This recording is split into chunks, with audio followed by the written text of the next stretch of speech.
Salut les amis, j'espère que vous allez bien. Moi c'est Charlotte. Sur cette chaîne, on parle des études et du business en Chine. Si tu es intéressé par cette thématique, n'hésite pas à t'abonner et activer la cloche de notification. Comme tu as vu sur le titre, aujourd'hui, on va parler des visas. Voilà, on va parler des visas d'études et on va parler aussi de la transition. Parce que nous sommes au mois de juin, il y a des personnes qui étaient venues en Chine pour une année de langue ou bien il y a des personnes que c'est leur dernière année. Elles doivent faire une transition. Elles doivent peut-être changer d'université, ainsi de suite. Et je sais que ce n'est pas facile.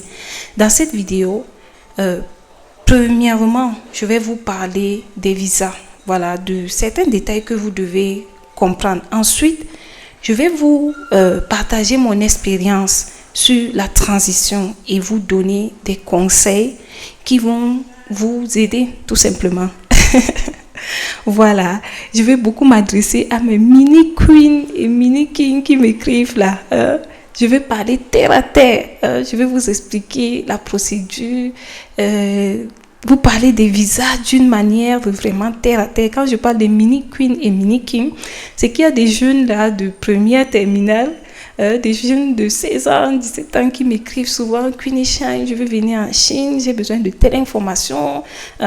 Donc voilà, on va commencer. Ce qu'il faut savoir, c'est que quand tu veux venir en Chine ou bien tu veux aller à l'étranger, il te faut d'abord une raison, un motif. Pour ceux qui me regardent ici, je sais que vous voulez venir en Chine pour les études, n'est-ce pas? Voilà, c'est un motif. C'est le motif qui va te donner accès au visa. Voilà, si tu veux voyager, tu ne dois pas poursuivre le visa. Mais quelle est d'abord la raison pour laquelle tu veux voyager? Est-ce que tu veux voyager pour les études? Si c'est pour les études, c'est que tu dois chercher les sites officiels des écoles.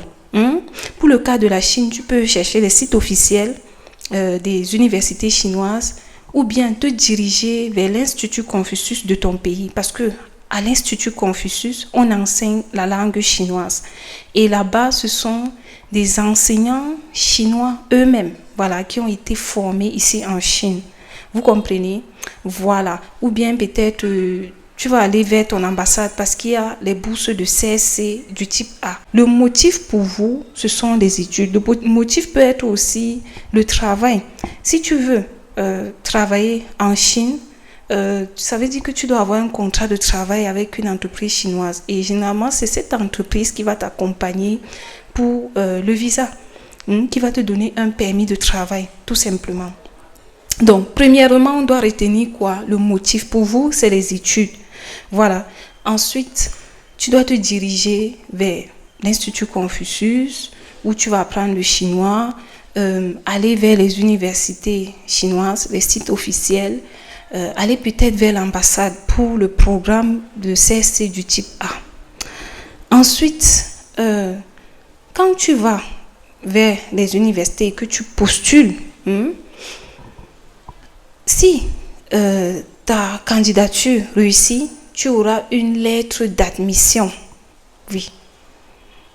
Mais la lettre d'admission ne suffit pas pour que tu voyages.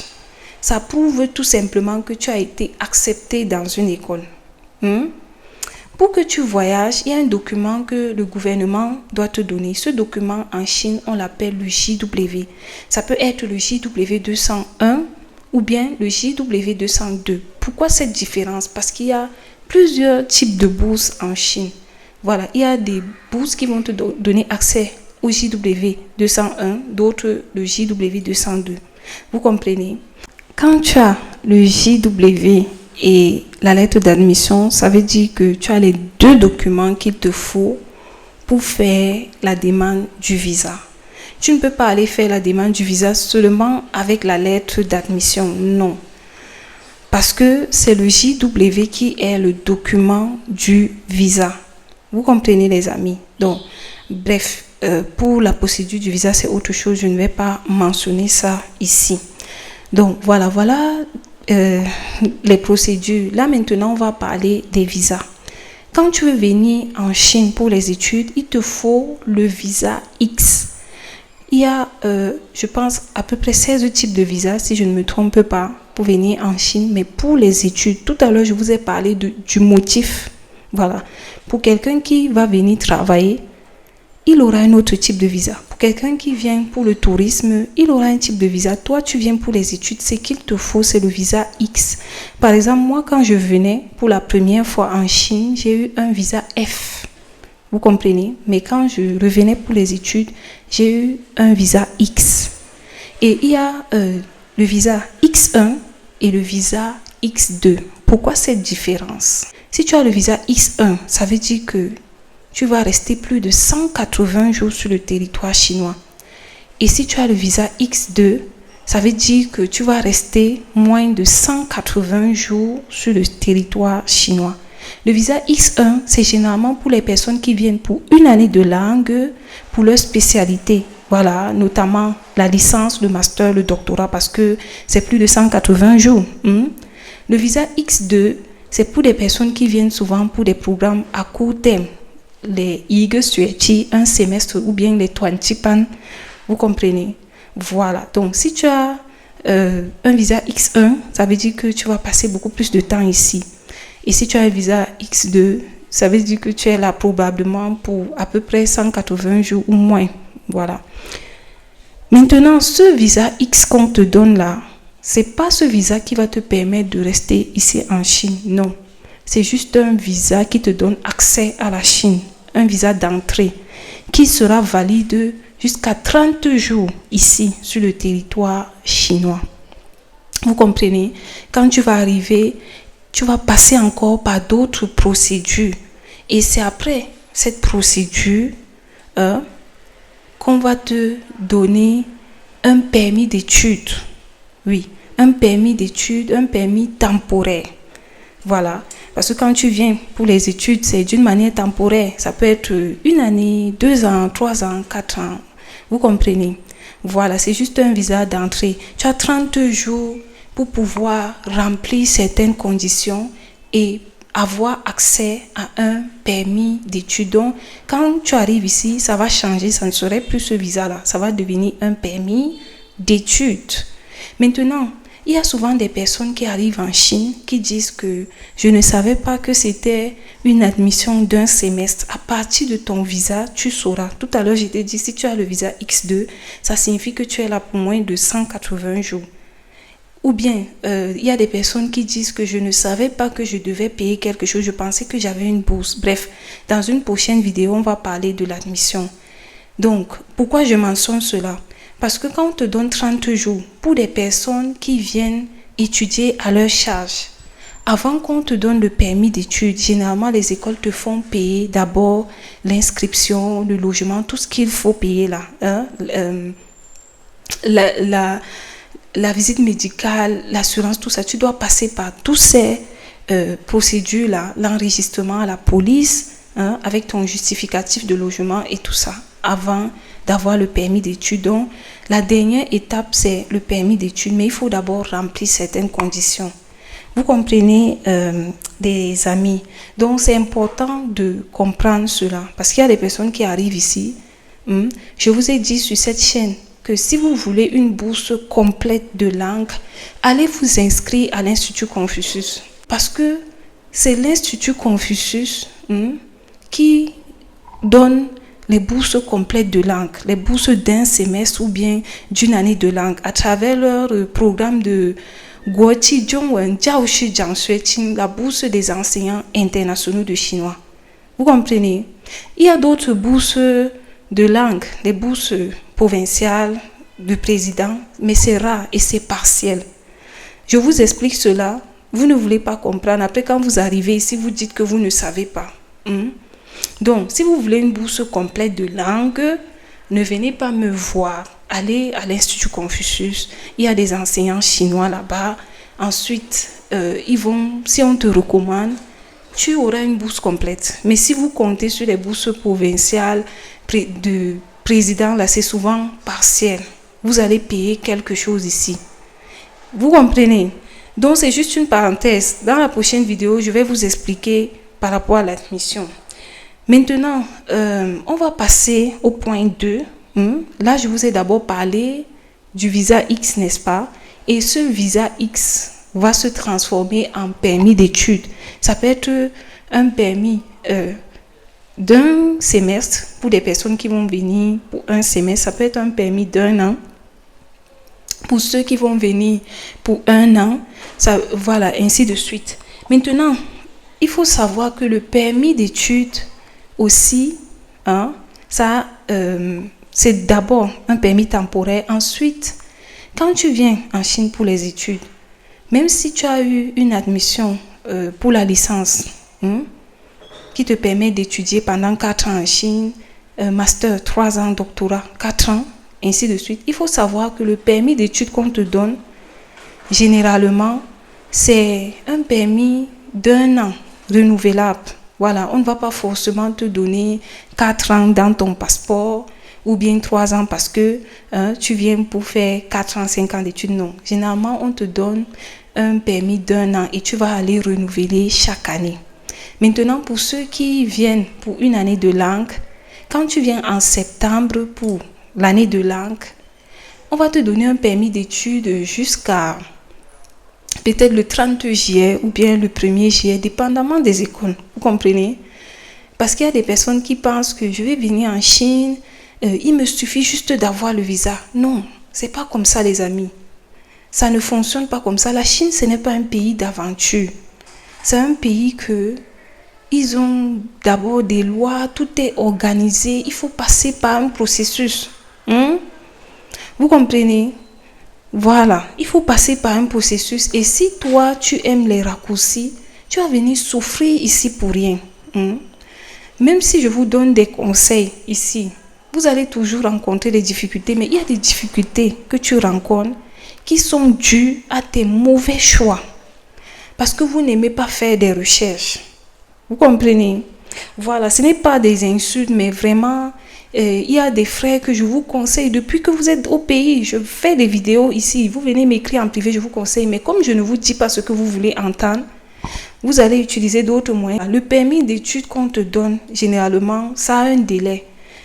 Il faut savoir que les étudiants qui sont en Chine, quand on donne des permis d'études, ça s'arrête souvent peut-être... si peut-être tu es là pour 3 ans, 4 ans, on peut te donner jusqu'à septembre. La dernière année, on te donne jusqu'à juillet. Peut-être le temps pour toi de terminer et de rentrer. Parce qu'on suppose que tu viens étudier et tu vas rentrer. C'est toi qui sais que peut-être tu as un projet de quoi? D'ouvrir une entreprise ici, de travailler avec les Chinois, ainsi de suite. Donc, il y a des délais. Et donc, ici, là, c'est pas un pays que tu vas venir, tu dis que tu vas rester sans papier, non. Même pour avoir le visa, il y a des procédures. Pour avoir le visa, par exemple, il faut un logement. Quand tu as un logement, à partir de ton contrat de bail, ou bien quand tu es à l'école, il y a un justificatif de logement que l'école va te donner. Il faut aller t'enregistrer à la police de ta localité. Il faut tes rapports médicaux, ainsi de suite. Donc, il y a de ces procédures-là. Vous comprenez pourquoi je parle de ça? Parce que beaucoup ne savent pas. Donc, toi qui vas venir en septembre pour une année de langue, sache que le visa qu'on va te donner ou le permis d'études, ça va s'arrêter en juillet. Et maintenant, quand ça s'arrête en juillet, généralement, les étudiants qui viennent en Chine pour une année de langue et qui veulent continuer doivent passer par une période de transition. Voilà. Il y a des personnes, vous n'avez pas forcément des moyens pour aller passer les vacances puis revenir, ou bien vous n'avez même pas envie de rentrer, vous voulez rester en Chine pendant les vacances. Et quand vous voyez votre visa, vous voyez que ça se termine dans 1 mois, dans 2 mois.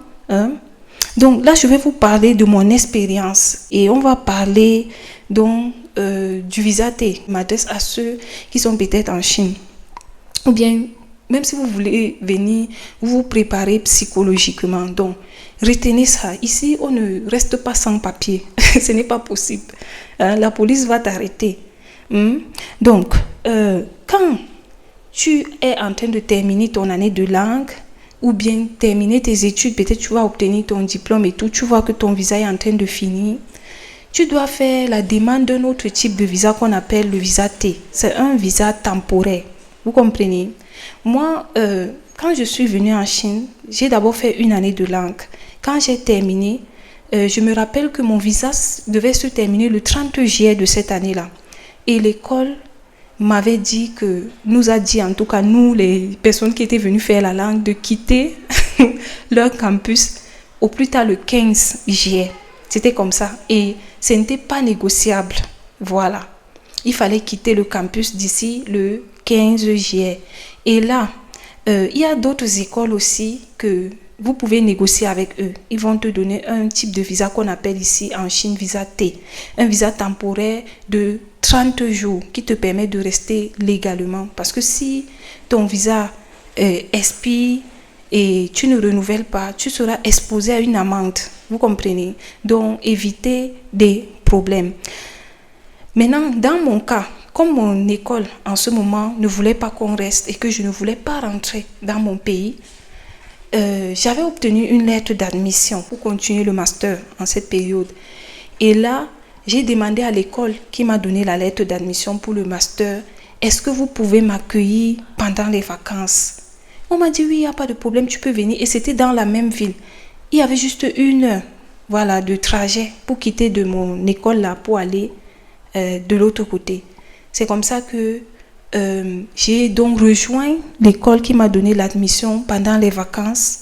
Ils m'ont fait payer l'assurance pour les 2 mois de vacances parce que ma bourse couvrait l'assurance. Donc, j'ai dû payer pour les 2 mois de vacances parce que notre contrat devait commencer en septembre. Mais je suis allée là-bas, je pense que c'était avant le 15 juillet en tout cas, vu que de l'autre côté, on nous chassait.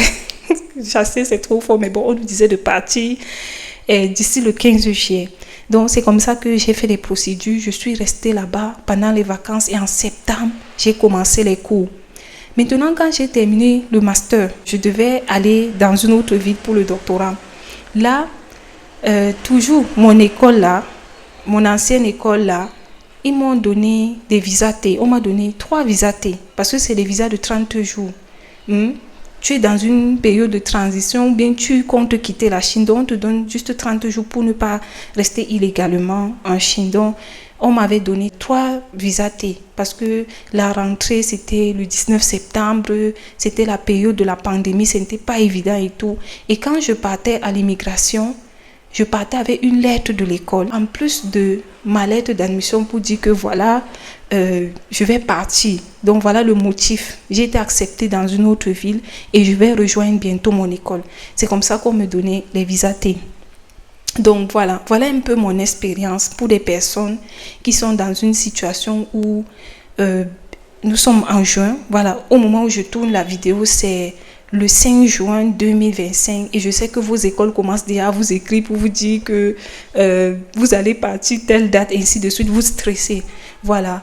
Si vous n'avez pas les moyens de rentrer dans votre pays pour les vacances ou bien vous ne voulez pas forcément voyager, vous voulez passer les congés en Chine, ce que vous devez faire, premièrement, c'est d'avoir la lettre d'admission d'une autre école.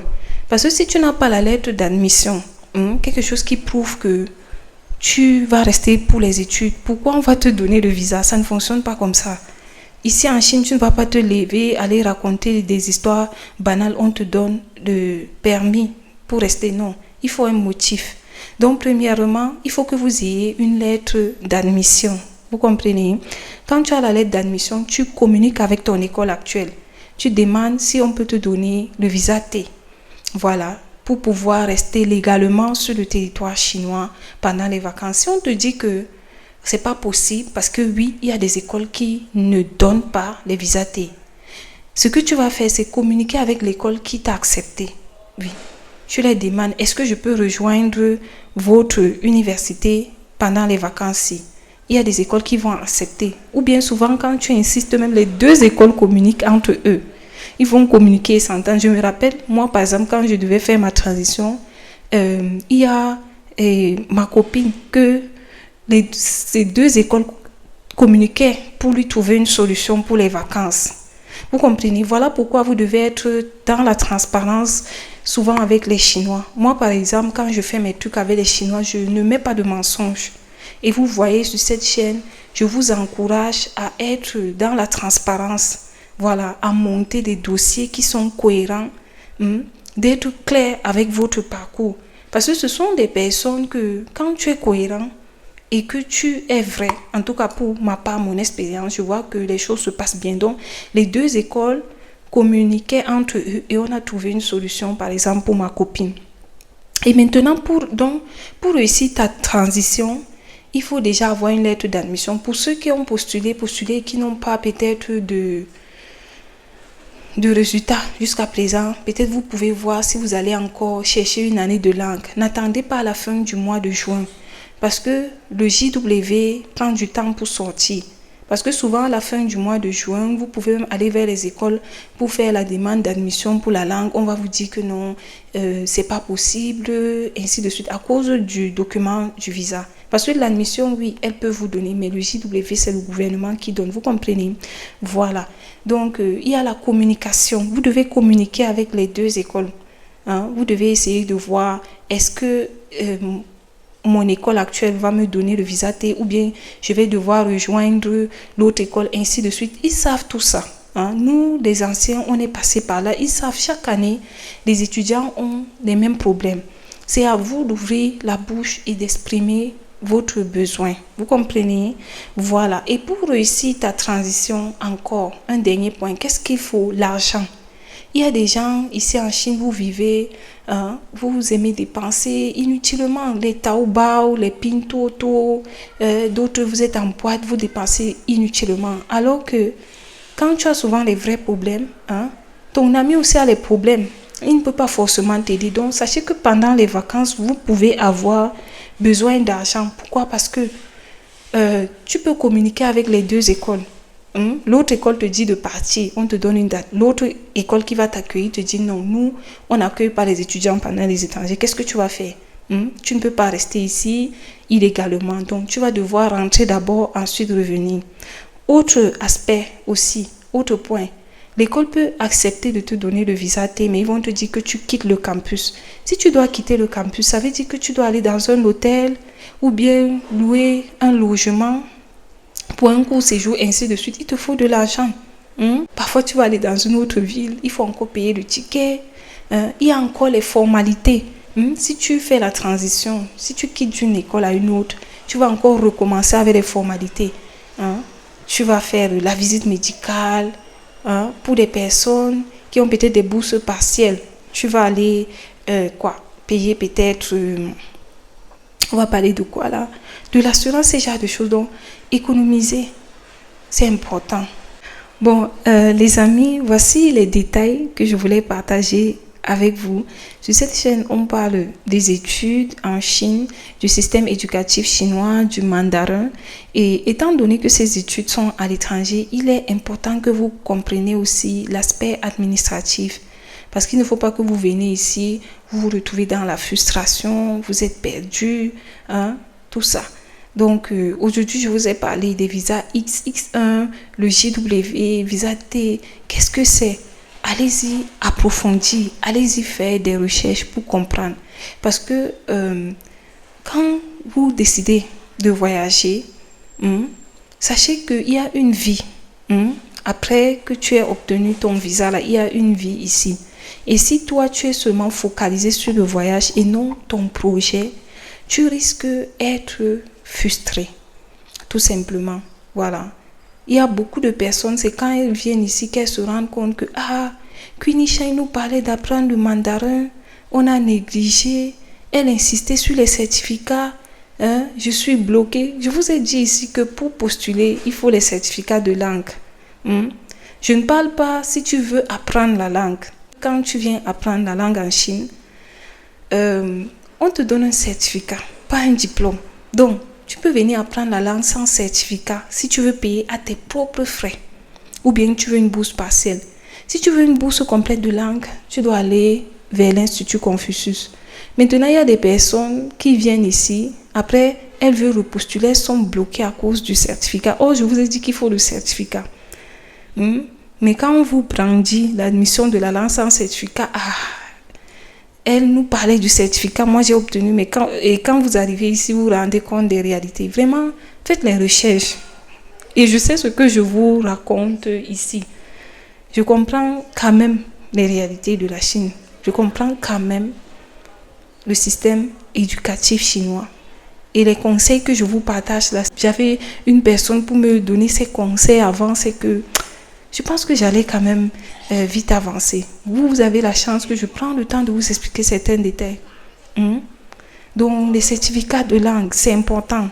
Tu veux une bourse complète de langue, va à l'Institut Confucius de ton pays. Je pouvais te dire que viens à mon cours de mandarin. Mais je te dis d'aller à l'Institut Confucius. Dans mon cours, j'ai des étudiants qui ont fait l'Institut Confucius et qui ont fait aussi mon cours parce qu'ils savent que c'est complémentaire. Étant donné que je donne des conseils sur l'intégration en Chine, ce genre de choses, je sais que ces deux formations, en fait, ont une particularité. Si tu pars apprendre le chinois à l'Institut Confucius, ça a des avantages. Ce sont des enseignants chinois qui t'enseignent. Tu as la possibilité de postuler à la bourse des enseignants internationaux de chinois. Tu vas apprendre la culture chinoise, ainsi de suite. Des fois même, il y a des instituts Confucius qui donnent des programmes de voyage gratuits pour les camps d'été, le summer camp. Maintenant, quand tu viens apprendre le mandarin avec moi, c'est que tu as quelqu'un qui parle ta langue, qui t'enseigne le mandarin. Je t'enseigne la procédure, je te parle de l'intégration, ces genres de choses que tu ne vas pas forcément avoir aussi à l'Institut Confucius, donc c'est complémentaire. Voilà. Vous comprenez? Donc, faites vos recherches, apprenez, et quand on vous explique là, c'est des choses qu'on a vécues, qu'on vit, qu'on vous explique. Oui. Et si vous cherchez des raccourcis, ne venez pas pleurer, parce que très souvent, quand vous arrivez aussi ici, c'est là où vous cherchez mon WeChat. Vous vous rappelez qu'une fois dans sa vidéo, elle m'avait dit que je dois absolument avoir le certificat. Oui, tu peux venir en Chine sans certificat de langue. Si tu veux payer la langue à tes propres frais, on ne va pas te demander le certificat. Tu vas venir commencer à un niveau basique. Mais si tu veux la bourse, il faut aller apprendre le chinois à l'Institut Confucius. Parce qu'à l'Institut Confucius, tu vas avoir un certificat reconnu. Tu vas passer le HSK. Ça te permet d'étudier gratuitement en Chine. Je suis la preuve. Vous comprenez? Je suis la preuve. Donc voilà les conseils que j'avais à vous donner. Si vous avez aimé cette vidéo, n'hésitez pas à liker, commenter, partager. On se retrouve à la prochaine. Bisous.